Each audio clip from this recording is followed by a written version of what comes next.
Hello, everyone, and thanks for tuning in. I'm Rixie. Today, my guest is an author. She's the president of the Hannibal Writers Guild and the lover of all things monster related. Her book, The Unlife of William Moore, is a captivating tale about a socially awkward vampire and an unlikely friendship. Everyone, Dana Lockhart. Dana, welcome to the maze. Thank you for having me. Well, I just first want to say thank you for taking the time to sit down and talk with me. I do have to say, I almost don't recognize you without the horns and fangs. Uh, so for those who may not have caught the video that we shared, so I met Dana at Wicked Fest in Hannibal, Missouri, and Wicked Fest is this wonderful little spooky convention that is put on there in Hannibal, and she was there talking about in her book. She had a little display there, and that's where we met. And you had a wonderful cosplay. So you, because I want to ask you a few questions about that first, because I'm like, Sure. I love cosplay. Now, do you do other cosplays, or is that was that like your go-to cosplay? I've been getting into cosplay for the last 3 years or so. I just suddenly decided I wanted to do it since I've been attending Comic Cons as an author and I wanted to participate. I did an Azula cosplay with like her armor and stuff a few years ago. And as far as anything else, I kind of go for OCs. Like I just kind of go for what I vibe for. I go to the Okay. Halloween store, I pick up things that I like. As far as what that costume was, I kind of imagine it being kind of like it's a vague demon succubus, just kind of marketing strategy, Yeah, yeah, more or okay. less. Yeah. Hmm.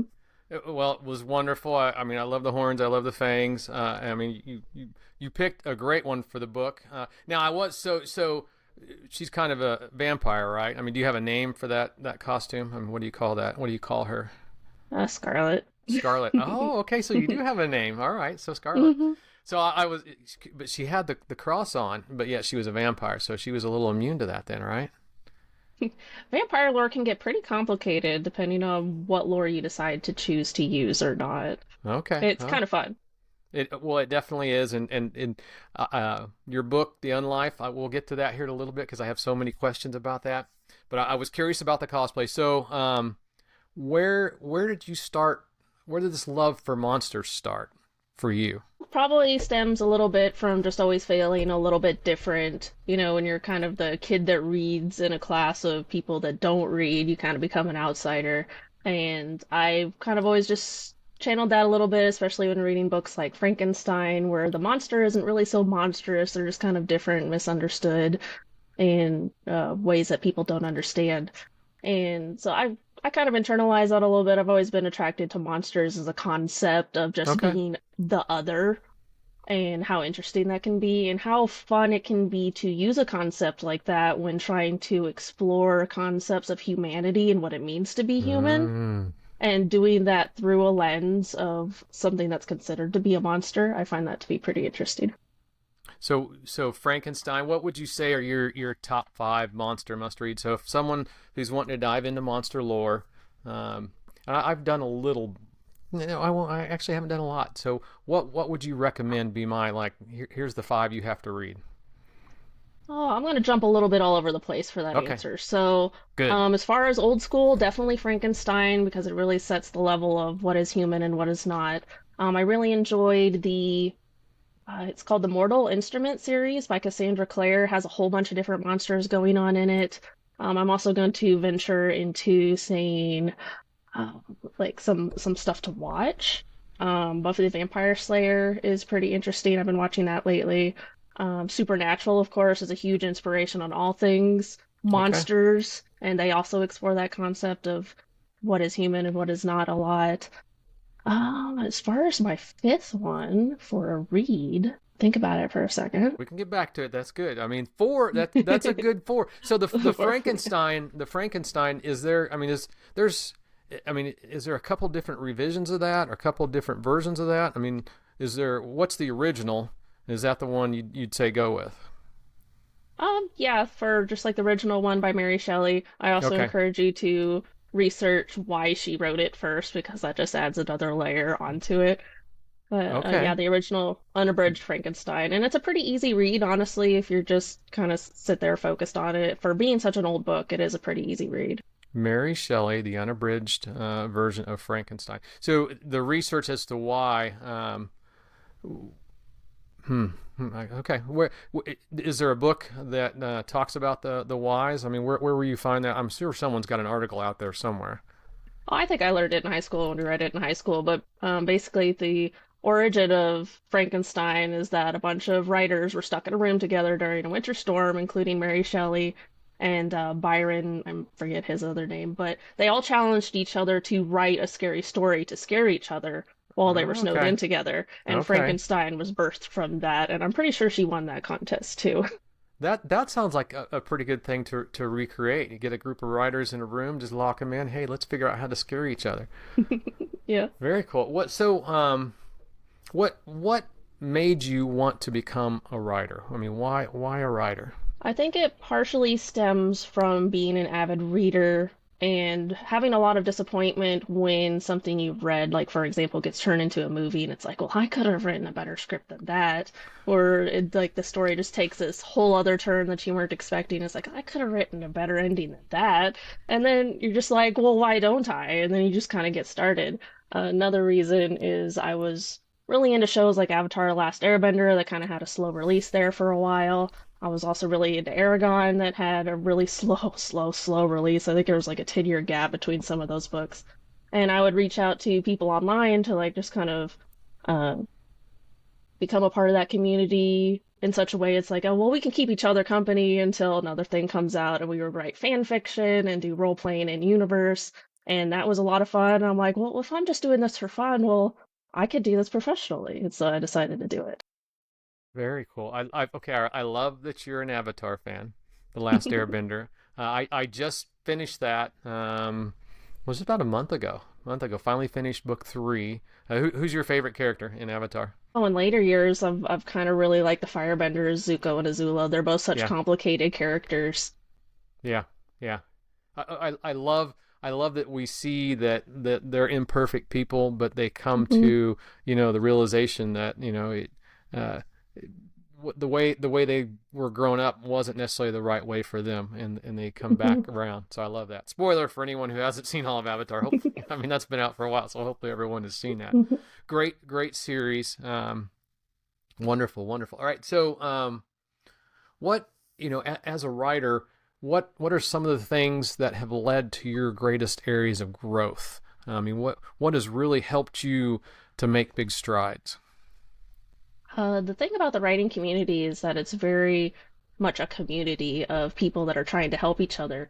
So in those early years, role playing and stuff, you're literally bouncing off of other people, kind of co-writing a lot of things, and we would have these forums where you would talk OCC or out of character, and Hmm. we would talk about where the plot was going and where we wanted it to go, and we had those discussions before we would even actually like start writing together.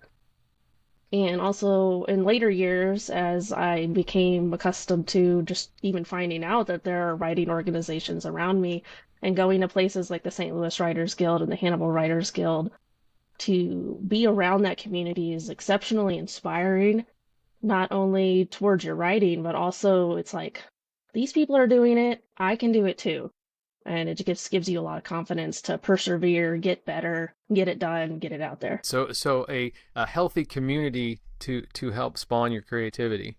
Hmm. So that's really you said the Hannibal's Writers Guild, and there's also a St. Louis Writers Guild and I'm sure there's probably guilds all over, but if not, I'm Hmm. sure people can just find a group that enjoy writing. What would you say? In that group, what's the best?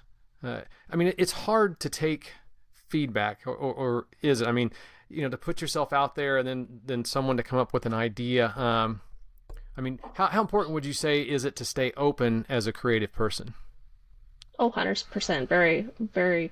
In the industry, if you're not a very open person, like the industry itself, the writing community is very open. And if you are not an open person, then you can kind of get a little bit shut out. If you're rude with your critiques or if you're rude with the professionals, I've heard some horror stories of people like Mm-hmm. approaching agents at a Comic-Con to pitch their book, like in the bathroom, like Oh, stuff like that, like the inappropriate behavior. Like it's really important to respect people's boundaries, to respect their feelings, to make sure that you're doing constructive criticism, and if you do have Mm. something that you think that they need to fix, pair it with something you also think was positive. Give them a little bit of bad and the good.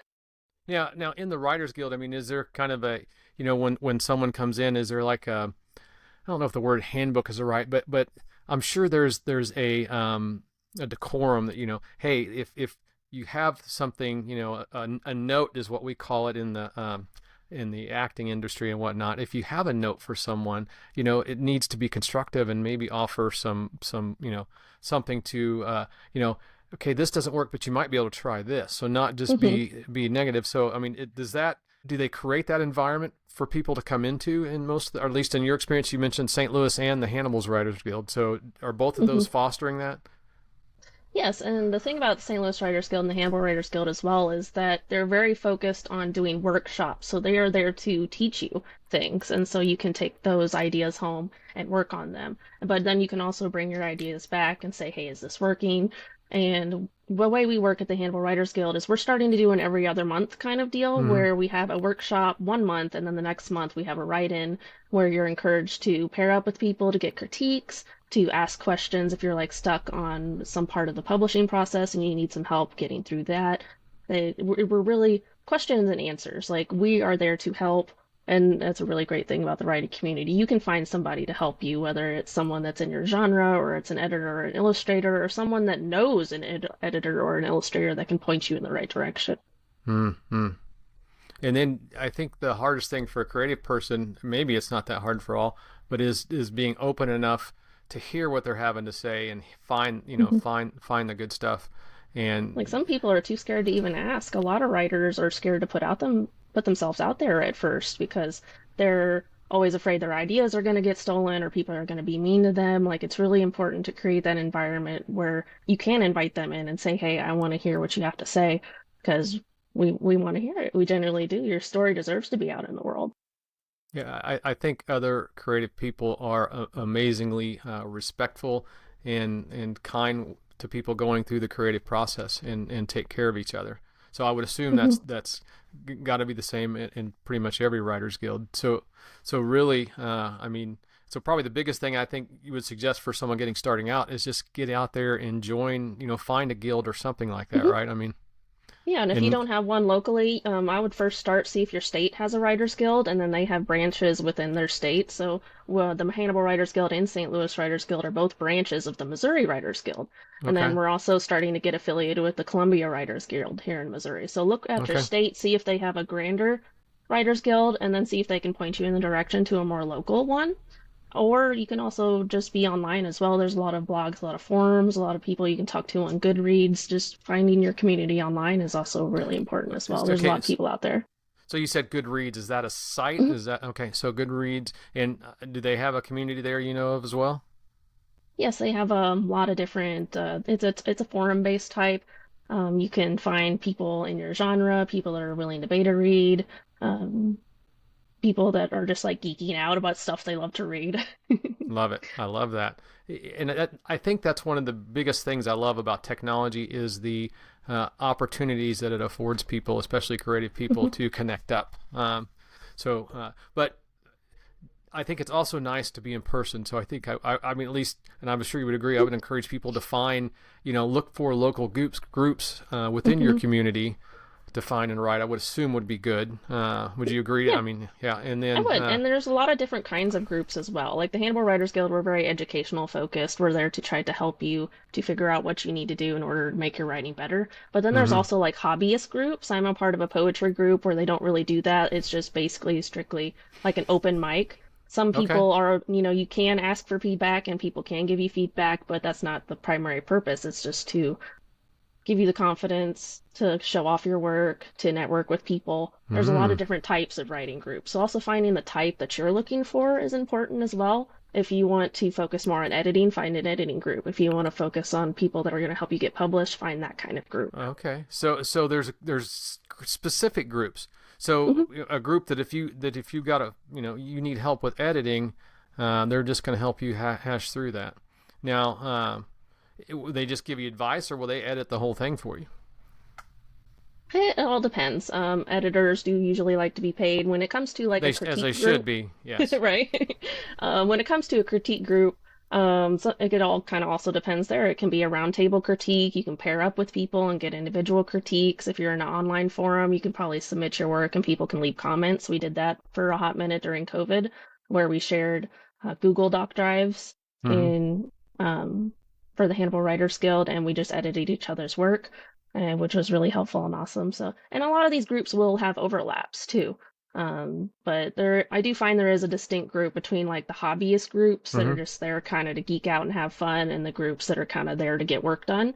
Those are kind of the main two groups, honestly. Okay. All right. So, what I look for in a story, I want to be taken on a journey, right? And I want to meet characters that I'm invested in.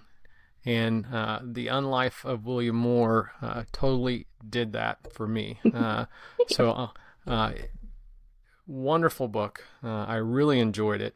I think what I like most is that it's not a gore fest, that it's not a lust fest.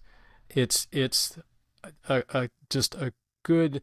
I mean, it's vampires, right? So I mean, there is some blood in there, but it's not. You didn't go over top of gore. I wouldn't have any problem sharing this with. I've got some younger readers in our family. It's like, this is a great book. Was that? I mean, what was your intended audience with the Unlife?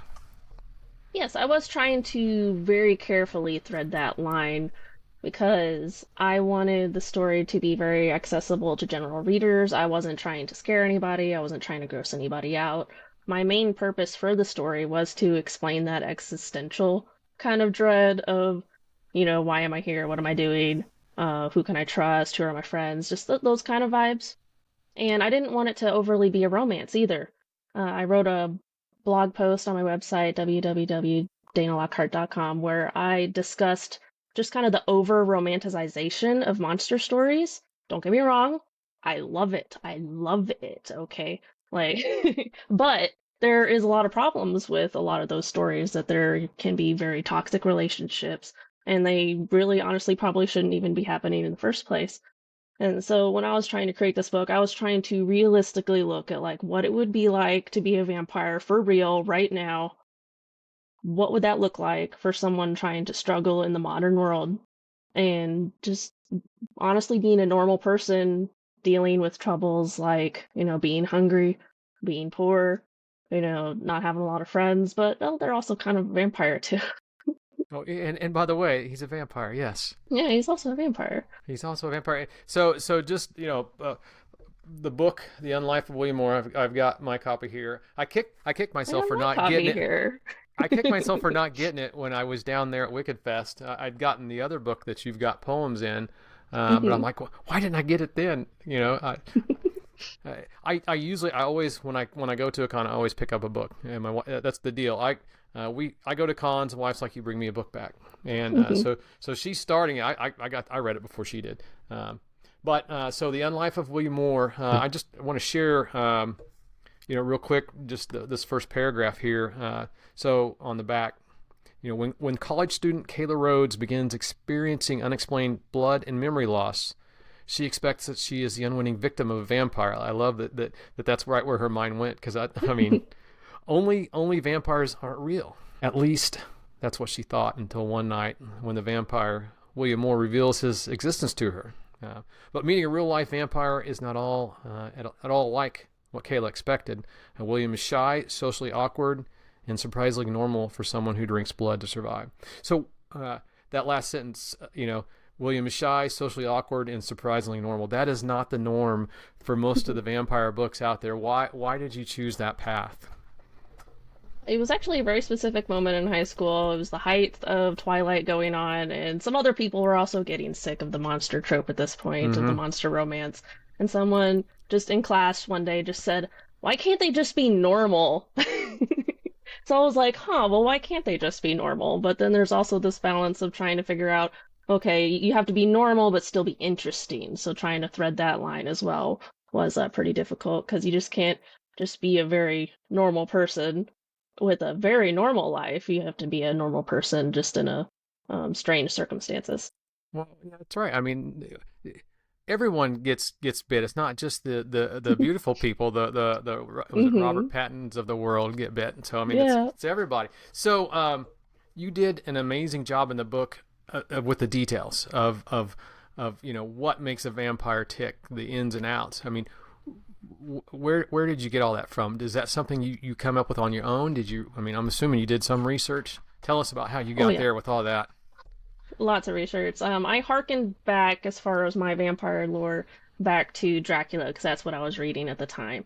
That I wanted them to be kind of a little more old school as far as like their powers went, but also sprinkling a little bit of modern ideas as well. I was also flirting with this idea at the time from I had read Peter Pan of someone that like they obviously lived a long time, but their memory is kind of very short. So I was kind of playing with that Oh, as well. okay. That if a vampire keeps living for a long time, maybe their memory doesn't quite catch up as well. I love that you add all those little details. You spent the time to think of all those little details. Hmm. In particularly uh, the fact that the vampire doesn't have a sex drive because that's not Hmm. it's not a primal need for them to reproduce. They don't reproduce Hmm. that way anymore. So I love that choice. What I mean, what brought you to that decision to for that choice?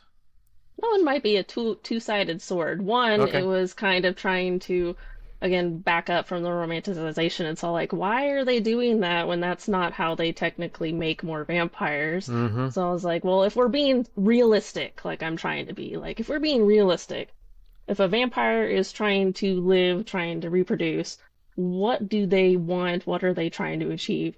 And then also, I actually wrote a blog post about this a couple weeks ago for Ace Week that later in life, after publishing The Unlife of William Moore, I discovered that I was Ace, and I'm looking back at the story and thinking, huh, I wonder if that had anything to do with why I wrote certain things the way I did before I realized I was Ace. That maybe like Okay. I was inserting some of the ideas I had that I didn't know I had yet into the book at the time.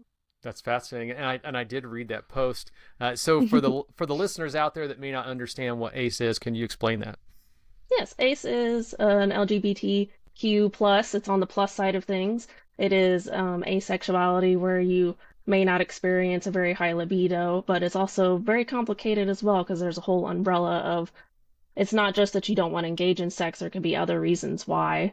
And I encourage you to look up the Ace umbrella. It is very interesting, and Mm-hmm. whenever I discovered it, I was like, wow, this makes so much sense. It's not just about being ace, it's about all these other little subcategories that like people kind of have reasons to. It's not entirely no sex. Like asexuals can still have sex, they're adults. but Yeah, yeah. um but It, it, it's more of a feeling. Sometimes it's an emotion wanting to be intimate with someone, but not necessarily because you're physically wanting to. But you can still be like attracted to someone, you can still be in love with someone, you can have a relationship with someone. It's just sex isn't very important to aces usually. got it. And so ACE is the shortened for asexual. Hmm. Then Yep.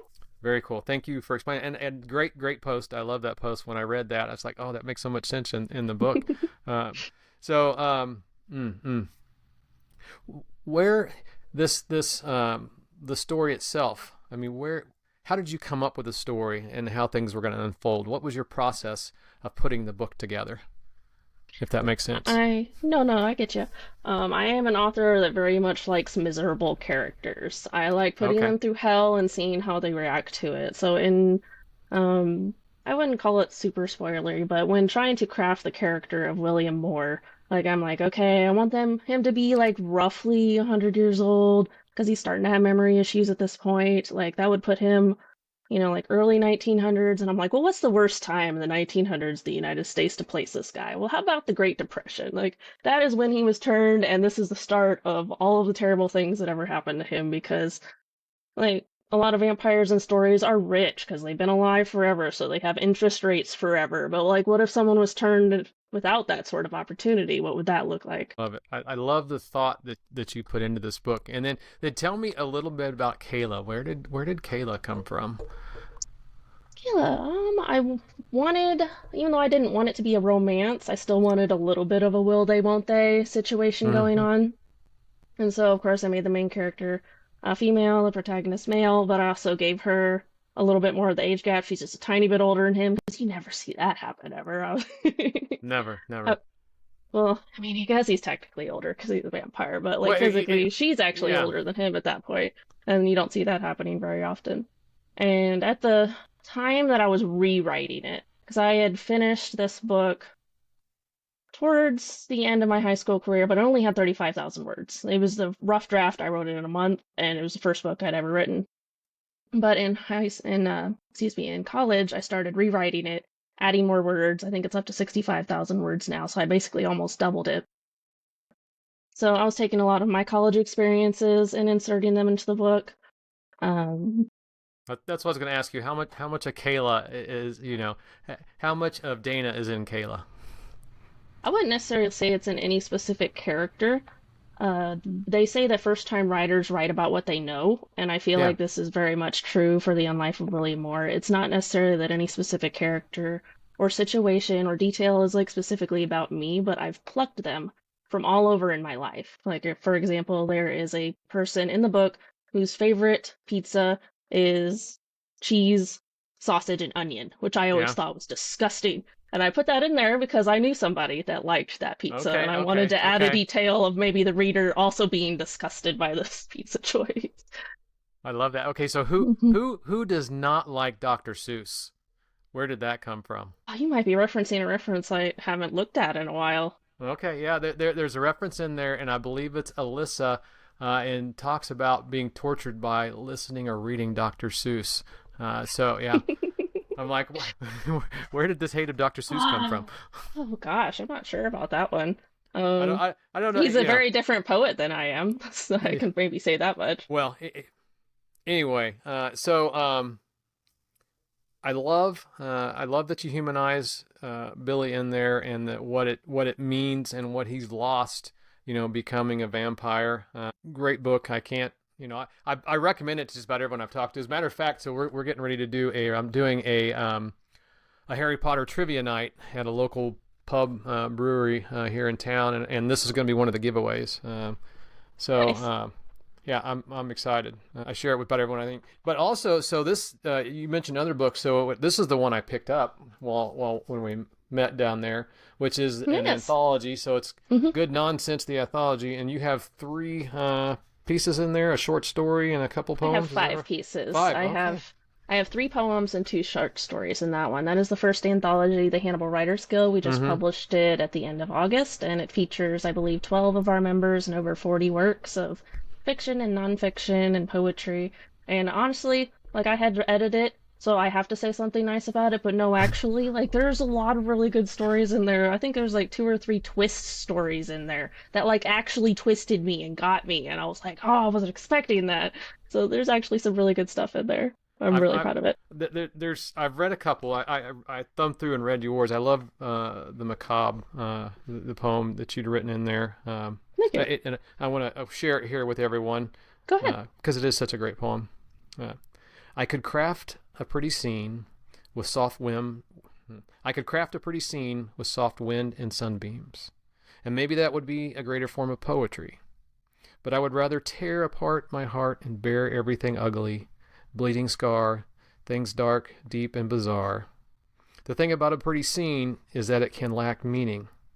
But if poems make you feel that, but if my poems make you feel that, my dear, is something real. I love that.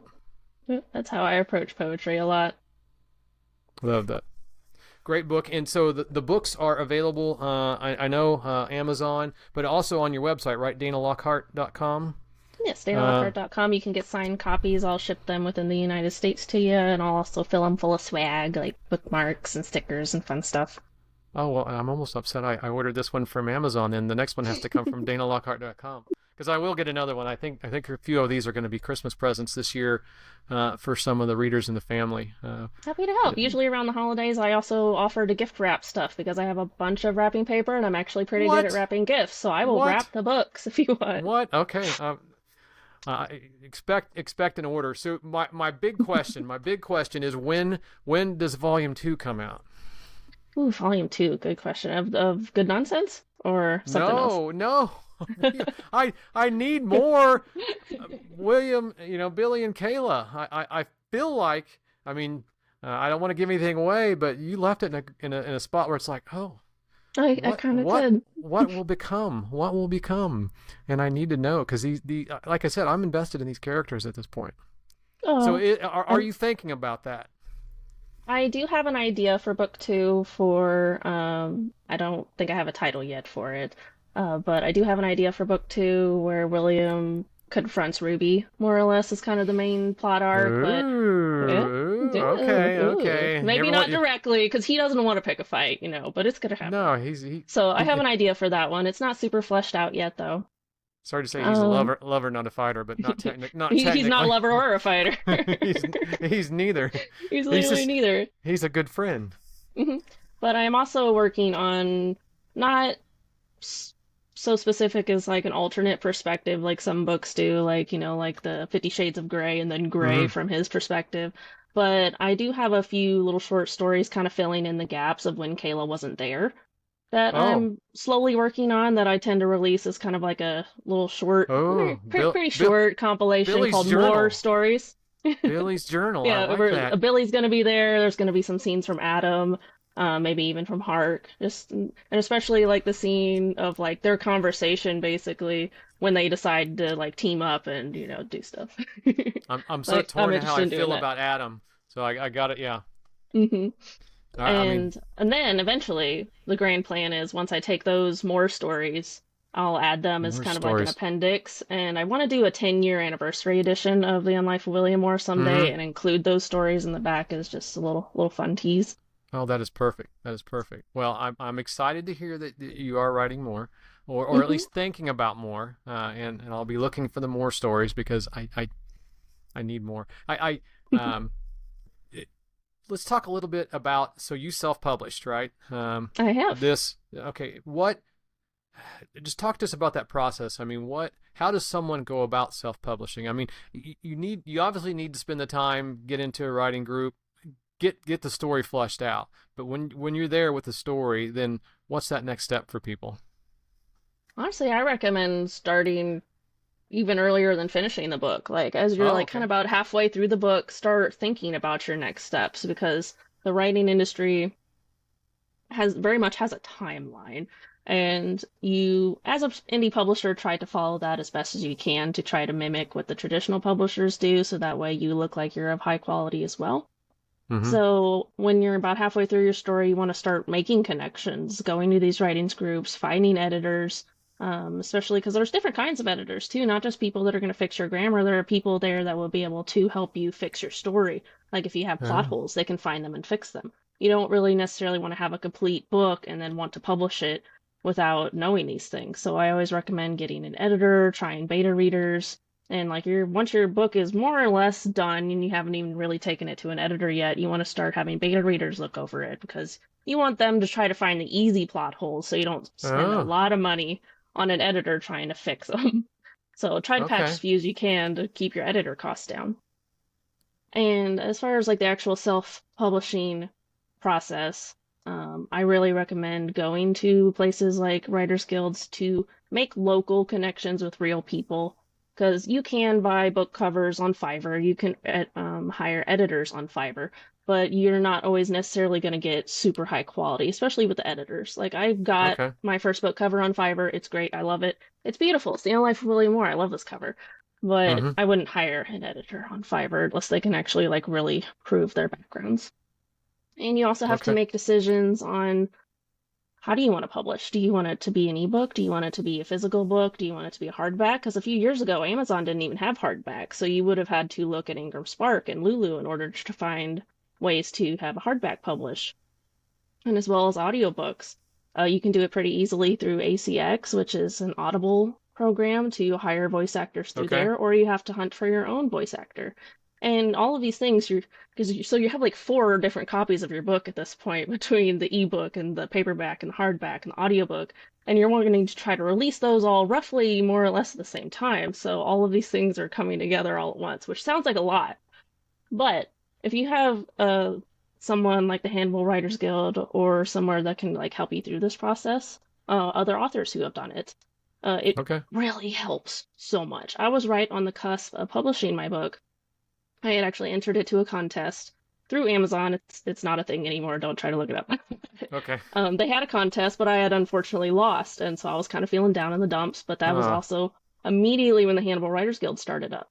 And so I was able to find people to teach me how to do this. And it helps so okay. much when you have someone literally there that you can ask questions that can help you through the process. And then once you've done it once, you can do it again and again and again and again. It's just a matter of doing it. And if you're any kind of a tech savvy person, some of this stuff you can do on your own. Like formatting is honestly not that hard if you know anything about Word formatting. Yeah, yeah. You can do that. I don't hire that out, but some people aren't quite as tech savvy and they hire me to do it. Okay. But, so So, there are a so lot of pieces you can do yourself, especially if you're a graphic artist, but also know if you're a graphic artist that can do book covers, because that's different than just making art. And so just you can do a lot okay, of it okay. yourself, but hire out when you need to. So it sounds like the big thing is finding that good creative group, whether it's a local writers guild, um, or an online. Now, so you offer some service. Are you doing some classes? I mean, are you doing some online stuff that people can get involved with? I do the Hannibal Writers Guild. I do a lot of workshops. I'm actually doing the workshop this weekend. We're doing a workshop on writing conventions, retreats, and conferences and why you should go to them. And I'm speaking on that as well as a couple other people just to give you the actual experience. We're going to have a panel and everything where you can ask questions like it's a real Well, conference. It's going to be tell me great. that's going to be recorded. I can try. I can try. So I technically have someone the needs to means throw. too, but my laptop doesn't, it's old and doesn't like to be alive anymore. Even if it's a cell phone and Facebook Live would be a hmm great option. Um, hmm Another thing I want to touch on. You mentioned beta editors. hmm Is that okay? So is that so you would find those in your writers guild? I mean, how does someone get involved in being a beta editor? Say if someone wanted to be a beta editor for someone. A lot of beta readers, you're gonna want Beta actual readers. reader. Yes, Beta readers. reader. Okay. Well, you have a beta reader and then a critique partner. Your critique partner is going to be a writer that's going to help you look at the like technical parts of your writing, but a beta Hmm. reader is you're going to want like a real reader, people that reads Hmm. frequently because their Yeah. brains are tuned in to how stories are traditionally told and they're going to be looking for those plot holes. It would even be great if you could find a person that like reviews books for a living so that, they read that and then tell you what's wrong with your book before you publish it and then they review it. Okay. So my and this is a testament to your book. My wife has a hard time if she old school, I won't say old school, but our 12th grade English teacher drilled, grammar and whatnot into us and sentence hmm punctuation, all that stuff. And that trips her up so much when she's It reading. does. She's like, if it's not, so, I mean, I would imagine someone like that just to read and help, because not everyone trips up on that, but some people hmm do, right? Some people do. Uh, and so it's good to have someone, I would assume, edit for that or, read and help hmm make notes for that as well. Yes. And it sounds like to me that a book, writing a book's a lot like making a soup. It takes time and hmm many revisions. You got to add spices and let it simmer, have someone else, come in and help with it. And you eventually hmm get to this great, compilation of a story that's went through a lot of simmering and a lot of help. And I think, Ideally, that's what you should do, because a lot of soup, you can just dump it out of a can and heat it up, and there you go. Well, that's what happens when you didn't yeah, go through the process of like trying to get an editor or a professional book cover artist, because then it's just going to taste like canned soup. But if you put this effort into it and put a lot of ideas into it, a lot of faith in yourself and in the story, and treat it like the baby that it is, foster it, let it grow. and not be afraid to have someone else help take care of it and create it, which I Yes. love. I love that you did that. I mean, and because I think it's just, it takes on a life of its own, hmm right? It takes on a life of its own. So you mentioned the Audible book, and I actually listened to the Audible book. Loved it Audible because I'm a multitasker. When it was my workout jam. I mean, when I went out for a run or whatever, I had the Unlife on. That's why I was like, I need more because I'm at the end of the story. Uh, And I was Well, like, I found her through ACX, Emily Rom. okay, She was amazing. I think about 20 or 30 people auditioned for my book, and she was just the one. I knew it right away. yeah, Whatever money she wanted, whatever she wanted in the contract, whatever, I needed her to do it. And I was really happy that she did. She gave a slightly different spin on Billy than I probably might have, but like at yeah. the same time, I also thought, well, this is also Billy. Like Mm-hmm. both versions, the one that's in my mind and the one that she voiced, are both equally valid, I feel like. She did a remarkable job. Yeah, like I said, I thoroughly enjoyed it. It was a great read. What so where can everyone keep up with you? I mean, where's the best place to keep up with, when a new book's coming out, when you're doing a workshop and you're gonna live stream it, you know? Honestly, for me, I get my most engagement on my Facebook page, so that's Okay. usually where the first place that I go to release news, to talk about things, to share memes about cats or vampires or vampire cats. Uh, Next best place is probably my website. I post where I'm going to be doing my Comic Cons, like my big ones throughout the year, like Archon, Wicked Fest, Big River Comic Con, Steampunk. mm-hmm. All that information's on my website. I kind of abandoned X, to be honest. It seems to be full of bots and not a lot of good writing Yeah. community anymore. It used to be a pretty decent place for the writing community, but not so much anymore. I recently started a Tumblr where I post poetry every now and then. So Okay. that's another place that you can find me a little bit more recently, and occasionally I'll post something on Instagram. Okay. So your handles on Facebook. I mean, who do we look up on Facebook? Is it just Dana Lockhart? Oh, I think it's author Dana Lockhart on Oh, Facebook, on Instagram and Twitter. It's Dana Lockhart 411, and on okay. Tumblr I'm Locked Hearts. But Okay. also Dana, you could probably also find me by searching Dana Lockhart. Locked Hearts. Okay, I like that. I like that. All right. Well, this has been so much fun. I've learned so much. I'm excited, to hopefully get another the next book in the series. So I'll be looking for that to come out. I do have And more stuff. yeah. So and you have the those in here. What other book am I missing? You've got another Yes, one, right? actually, I do have one more. I have In the Deluge. It is my poetry collection. Okay. It's a really cool book cover. I kind of designed it myself just a little bit, but I had someone else polish it up because when you know your beat and you need someone help, you get help. But Well, but it's exactly. yeah, it has poetry based around water and overcoming emotional floods. I'm a very Ooh. emotive type poet, so you're gonna see a lot more emotion in here than you would the images, kind of like in the macabre Okay. poem. And I'm also working on a series called Blood Knights that's going to be very different from the Unlife of William Moore, where it's Oh. much more what you would traditionally think of as a vampire, where they're like mean and bloody and sexy and stuff. And that's going to be a cool, fun trilogy based. You can kind of imagine it'd be a character like Blade, but if he was Dean Winchester. Like imagine if Dean Oh. Winchester got turned into a vampire and then what he'd do about it. I love that you brought Blade into there. Okay, very cool. All right. And tell me that one again. What's that called? Yes, that one is called Blood Knights. I have book one Bl- done, but I'm trying to kind of mostly finish book two before I release book one so I don't write myself into a corner or something. Okay. Okay. Be looking for that one. Be looking for that one. Yes. All right. Wonderful. I'm excited. I'm excited. Well, thank you for taking the time to sit down and talk with me tonight. I'm excited to catch up with you. So a Big River will be the next time I catch you, I'm sure, in March. Yes, for sure, definitely. For sure. So you got Big River, obviously Wicked Fest again. You said there's Steampunk Festival. That's all in Hannibal. Do you have any Yes. outside of Hannibal that you're doing? Yes, Archon St. Louis, which happens technically in Okay. Collinsville. I'm Okay. usually there every year as well. Archon and St. and Collinsville. All right. Sounds great. All right. Well, thank you, and I'm Thank you. sure I will talk to you soon. Have a wonderful evening. Thank you. Ta-ta.